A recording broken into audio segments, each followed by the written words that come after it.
Okay, I grew up in Turkana, a place called Turkana East. I went to school there. That is the primary school. But of course it had its own advantages and disadvantages. The advantage is that it's home, and therefore you cannot call anywhere else home. So we didn't have to worry about rent, we didn't have to worry about electricity and bills, so I can't tell you about bills. But then maybe I can tell you about different kind of challenges, like food. I don't remember one day I went to school with, after having a cup of tea. Lunch was not guaranteed, neither did dinner. But then because that is how everybody else was living, most people were living, so I didn't find it a challenge at all. The other issue was, of course, even clothing was a challenge. Insecurity. Could get issues with guns and all this stuff. In our life, every other day, there's a time maybe a school was shot and many students were killed. Such things don't get to come to the limelight because it's not an interesting place to go. It's not a place where you want to be there every other day, because you will not really access even the basics of life according to, if you lived a life that where people live in Nairobi, then really those people are in trouble. Because I was the oldest of the children, I had to combine looking for food for my siblings and studying, which was a bit challenging. I was sent to, my mom came back in February and she sent me to Kenya to come and stay with my sister, who was married at 14 years. She was not able also to take care of me, so she gave me out to work as a house girl in some place. So somehow I gave up on education and just worked as a babysitter. I was about 12 at that time. So I started babysitting, and at least I had food and a few things. That was it. I mean, like, it's like I'd given up in life, but I had carried my books. I remember I'd carried an agriculture book and a mathematics book, and the lady whom I was taking care of her baby was a teacher. So she looked at my books and she was like, wow, you went to school. Though she didn't proceed with the idea of wanting me to go back to school, but somehow she pushed the idea back to me, like, do you ever think of going back to school? I remember at the end of that year, my father showed up. It's like, wow, I was being paid 400 shillings. These 400 shillings, my sister would come at the end of the month to come and collect it and take it to feed her family with. So because according to her, I had food in that home. I had everything I needed, even her. She wasn't really keen taking me back to school. I really don't blame her, given her environment and what was in her mind. She didn't really have an experience about the goodness of being in school. So my father took me back home with my 400 shillings. I remember, I think he didn't even manage to buy me shoes. I don't want to judge him or say, oh, my father was bad or anything like that. It's not up to me to judge him. So I went back home and I went to school. My mom took me to school. The advantage, or something that worked to my advantage, is that I was a bit of a weakling in the jobs at home. I could take maybe goats to the bush and they get lost, all of them. I would take a pot to the river because it's too big and it's too far, and I'm weak anyway, most of the times hungry or something like that. And then I break the pot. So the only thing that was good for me was school. So my mom said, you know what, push this one to school. After all, she's useless at home. Now, getting to school, I kind of developed an interest in mathematics because English was a problem. I couldn't construct an English sentence. Maybe to date, grammar is kind of still challenging, but getting by. I developed an interest in mathematics, so it became like, you know what, I'm competing with boys, and once a teacher gets to mention that, wow, you're competing with boys, then it makes you work a little harder. And then for English, the only thing that helped me was composition. I could manage a 21 or 20 because according to them I had a great imagination, but my shortcoming was the grammar, putting it down correctly. So you will never know whether I'm talking about past tense or present tense, something like that. But anyway, I finished class 8 the first time. I couldn't raise 12,000 shillings because I was called to a school called Lokitang. Lokitanga is on the other side, and I couldn't raise 12,000 shillings. So my mom struggled around, and she told me, now, you know what, just go back to repeat school, because we cannot raise that money, we don't have it.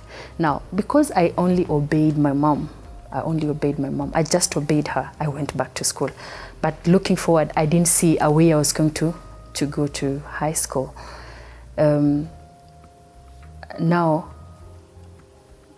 what happened is that I went and I performed even better, and I was called to a better school, which is Loreto Matunda. Loreto Matunda High, they were asking for 31,000, which was more than double what I was asked in the first school. So, but somehow God has his own way. I was picked by a World Vision lady. I was taken to that school. The environment is harsh. You're not taught to say sorry. You're not taught to say thank you. You're not taught to ask for things nicely. And then the environment itself, even the way the men handle you. If you are to be married, for example, they don't come and say, oh, I love you, I want to marry you. There's no lovey-dovey kind of language. They'll come maybe borrowing for a cloth or something, and you have to give. And once this guy has developed an interest in you, he can take you anytime if he is ready on his part to give the dowry. So it's not waiting for your consent. So there are some gross kind of things that happened even to me during that time. I remember there's one neighbor of mine who killed someone. And during that period of time when my mom was in Kenya, this guy walks into the room. He's walking the way he was born, of course. So he walks in. The place is not closed. When you're a rich person, you are keen with security. But when you're a poor person, there's nothing to be stolen. So you're not really keen in closing your house and all this stuff. So we didn't have a door. Just walked in. So it was me and my baby sister. I was more concerned about her. So I just remember taking back my hand and holding her.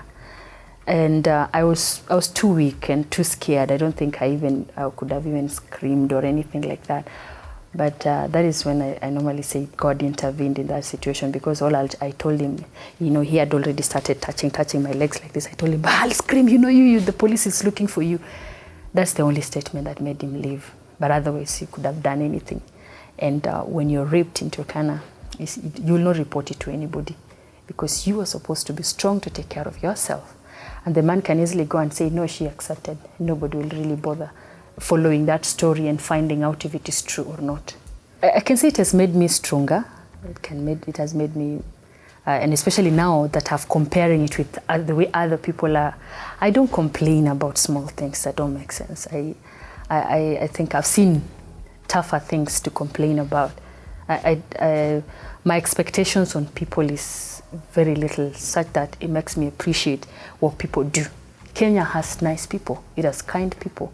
It has people with beautiful hearts who have supported even that same Turkana for many years. For many years. There's so many things that require a total change in a place. It is a combined effort of so many people. The church has a role, an individual has a role, the government has a role, everybody has a role to make a difference. So personally, what I do is that I make sure people in my home go to school. Because my father married 7 wives. And out of the 7, I'm the only one of their children who ever went to school and got an education and has a job. So my job really right now, with what I do with my money right now, is not to buy luxury cars or anything like that. In fact, I don't have one. So what I do is to make sure they all go to school. I have done a sanitary towel project once for a whole year, the whole Turkana East. And I may be taking this opportunity to appreciate those people who supported that project in the Central Bank. You're always my biggest donors, because it's not Central Bank, the organization, but it is Central Bank, the people. They actually gave their money every month to make sure a child, it was like the initiative was a child gets a pad every month. You just make sure that if you want to take care of 2, that is 200, 300. Maybe the 15 shillings is for logistical purposes, just making sure the sanitary towel gets out of the shop to the place. Politics is too scary. I believe I can make a difference from where I am. I can make a difference from where I am, because right now what I want to do at the moment, or in the process of doing or combining with other friends, is there are 200 schools, approximately 200 schools in Turkana. I just want to make sure the child has food. You know, every time you get to school, you have food in your stomach, because for you to concentrate, you know, you don't expect a child in that school and the one that is here to compete, you know, because the affirmative action, really, I don't believe it works. Even for me to get to Central Bank, for example, I had to have my papers first and have performed first for me. Then they say, what else is different about this person? But otherwise, I have to compete like everybody else. So food is a major thing. I want to make sure every school has a borehole, and this borehole does at least 5 acres of land to feed the children in that school. Because Turkana, you can actually harvest 3 times in a year. If you decide to do farming, then there are people who are doing that, only that in really very small scale. You know, I want to make sure every girl gets a chance to be in school and choose whatever they want instead of getting married, because they're looking at marriage as a salary, or, you know, something to feed you and your family right now. But I really want that narrative to change, and whatever small way I can, I do that. I've also done peace building. I've done peace building. In fact, during Mwai Kibaki's time, I was given head of state commendation, because I went and in combination with the professionals from other communities, that's the Pokot and the Samburu and the Turkana. We actually came together and went to speak to our people, and I remember it really bore a lot of fruits. So I also want to mentor girls just to be confident about themselves, and just use myself as a role model that, you know what, you can come out of all this rubble and still become something. What helped me is exposure, you know. I got exposed to people who know more. I read books, I listened to people, I listened to preachers, preaching encouragement, reading my Bible, and this. And if you lack that, it is very easy to give up, because it's a challenging environment. So people just give up based on the environment. It's tough. It's tough.